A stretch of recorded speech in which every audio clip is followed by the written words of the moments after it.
سلامونه نیکې هیلې احترامات قدرمنو هېوادوالو په دې هیله چې تاسو ټول به روغ او جوړ او د عافیت په جامه کې اوسئ. قدرمنو هېوادوالو یو ورور مې له ایران څخه 3200 افغانۍ رالېږلي دي. هغه مې دغه خورکۍ ته راوړي. له ما سره پاتې شي او دا ویډیو تر پایه وګورئ چې څومره خوشحاله ده دغه خورکۍ له دې ورور څخه چې خپل وس مطابق مرسته یې شریکه کړې. نو له ما سره پاتې شي او دغه خورکۍ احساسات واورئ. السلام علیکم خورکۍ. وعلیکم السلام. څه کوئ؟ شکر کوم. تاسو خپله ښاست دی؟ شکر د الله. خورکۍ ورور مې مرسته کړې ده او هغه مرسته موږ تا ته راوړې. نو ته څومره خوشحاله له دغه ورور څخه چې تا سره مرسته کړې؟ له دې ورور څخه ډېر خوشحاله یم چې له موږ سره یې مرسته کړې.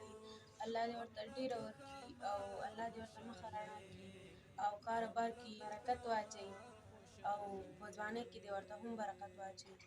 له دې ورور څخه موږ ډېر خوشحاله چې موږ سره یې مرسته کړې ده.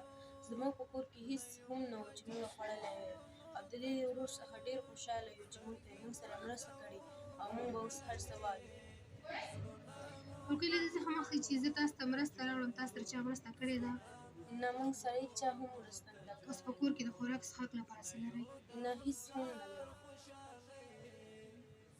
خورکۍ دغه 3200 افغانۍ دې تاسو وشمېرئ.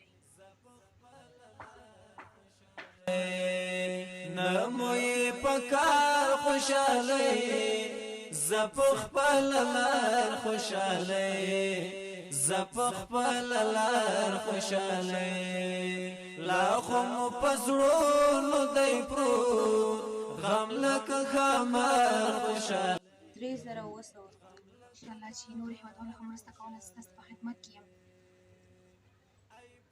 نور څه ویل غواړه دغه ورور نه؟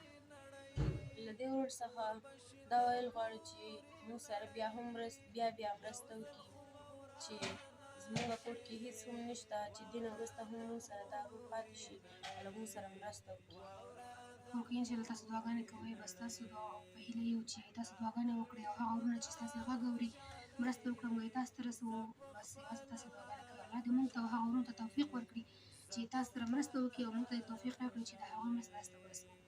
قدرمنو هېوادوالو تاسو دغه خورکۍ غږ واورېدل. دغه ورور مرسته مې دغه خورکۍ ته ورسوله. دې ورور چې مرسته وکړله همداسې نور ورونه هم مرسته وکړي نو زموږ هېوادوال به هېڅکله هم له غربت سره مخ نه شي.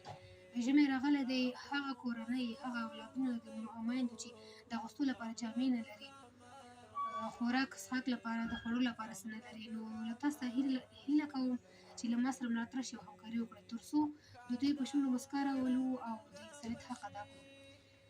له دغه ورور څخه مې هم ډېر زیاته مننه کوم چې خپل وس مطابق مرسته له موږ سره شریکه کړله. الله جل جلاله د تل لپاره په خپل امن کې وساتي او بیا هم له دغه ورور څخه مننه کوم او هیله لرم چې له ما سره د تل لپاره همکار پاتې شئ او خپل وس مطابق مرسته شریکه کړئ. مظلوم غږ خیریه بنسټ ستاسې مرسته حقدار ته رسوي. که غواړئ مرسته مو حقدار ته ورسوي د مرستې لپاره زما د وټساپ شمېره ده 080 نور وخت نه نیسم. خوشحاله او لار خوشالی زپخ پللار خوشالی